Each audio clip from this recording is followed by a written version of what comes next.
అనేది ఉద్యోగుల కోసం నిలబడడానికి సంవత్సరం లోపు దానికి ఒక పరిష్కార మార్గాన్ని మనందరం కనుగొనాలి సార్. దానికి మీ సహాయ సహకారాలు సంపూర్ణంగా కావాలి. దీనికి కష్టమైంది కానీ సాధించాల్సిన అవసరం ఉంది. అలాగే మధ్యతరగతి అందరూ కూడా కులాలు మతాలు వర్గాలు మర్చిపోయి మీరు కనుక ముందుండి రాజకీయ చైతన్యంతో నడిస్తే దేవరకొండ బాలగంగాధర్ తిలక్ గారు ఒకటే చెప్పారు, సగం మనుషులని. మన సగం మనుషులు కాదు, పూర్తిగా హృదయం నిండిన మనుషులని దాన్ని తప్పు చేద్దాం. దాన్ని అది కాదని చెప్పి పూర్తి స్థాయిలో, ఎందుకంటే శ్రీమంతుల నైతిక వర్తనకి స్వేచ్ఛా వర్తనకి నైతిక భాషను చెప్పేవాళ్ళు సగం మనుషులని దేవరకొండ బాలగంగాధర్ తిలక్ చెప్పారు. ఇక్కడ శ్రీమంతులని పదం బదులు జగన్ అనే వ్యక్తి ఎంత దోపిడీ చేస్తున్నాడో మనందరికీ తెలుసు. ఇక్కడున్న మా మంత్రి ఎంత దోపిడీ చేస్తున్నాడో తెలుసు. ఇక్కడున్న వాళ్ళ మంత్రి కొడుకు ఏం దోపిడీ చేస్తున్నాడో తెలుసు. మనందరం కలుగుల్లో ఉన్న ఎలకల్లాగా బయట రావట్లేదు. సగం మధ్యతరగతి మనిషి పార్టీలను దాటి కులాలను దాటి ఆంధ్రప్రదేశ్గా భారతదేశంగా ఆలోచిస్తే చాలా బలమైన మార్పు తీసుకురావచ్చు. ఒక మధ్యతరగతి మనిషి కడుపు మంట వచ్చి కోపం వచ్చి బయటకు వచ్చి నిలబడితే అది జనసేన అవుతుంది. అది ఎందుకంటే నేను ఎందుకు చెప్తున్నాను ఈ మాట అంటే, నేను సగటు మధ్యతరగతి మనుషులు ఎట్లా ఉంటాడో నేను అలాగే పెరిగాను. ఈరోజు ఎంత డబ్బున్నా కానీ నా మధ్యతరగతి మనస్తత్వాన్ని నేను పోగొట్టుకోదలుచుకోలేదు. ఆ మధ్యతరగతి మనిషే ఈ రోజున కూర్చొని ఓటు చీలకూడదు, అందరం కలిపి ఉండాలని చెప్పి సగటు మధ్యతరగతి మనిషి ఆకాంక్ష ఆశయమే ఈ రోజున జనసేన ముందుకు తీసుకొచ్చు.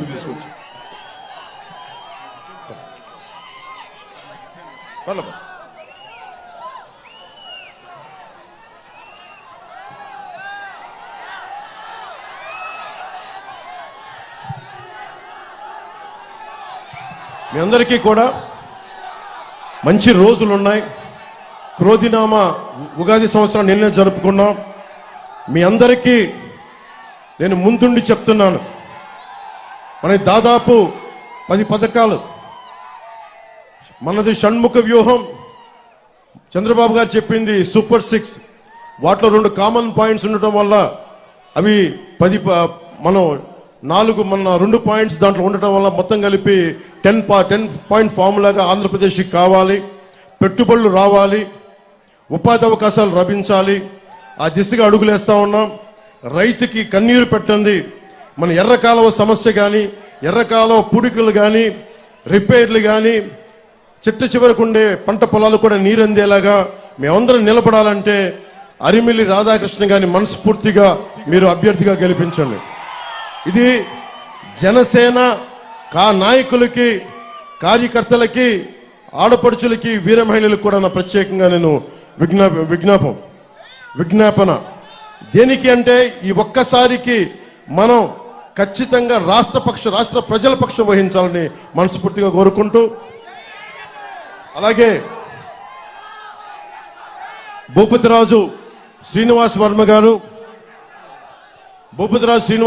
గారు మన కూటమి ఉమ్మడి అభ్యర్థిగా భారతీయ జనతా పార్టీ తరపు నుంచి నిలబడతా ఉన్న నర్సాపూర్ పార్లమెంట్ అభ్యర్థిగా వారిని మనస్ఫూర్తిగా బలమైన మనకి మెజారిటీతో గెలిపించవలసిందిగా మనస్ఫూర్తిగా కోరుకుంటా ఉన్నాను.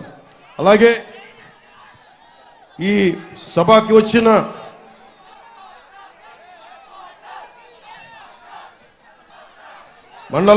మందలపు రవి గారికి, తోట సీతామహాలక్ష్మి గారికి, కనుమూరి మన RRR రఘురామకృష్ణరాజు గారికి,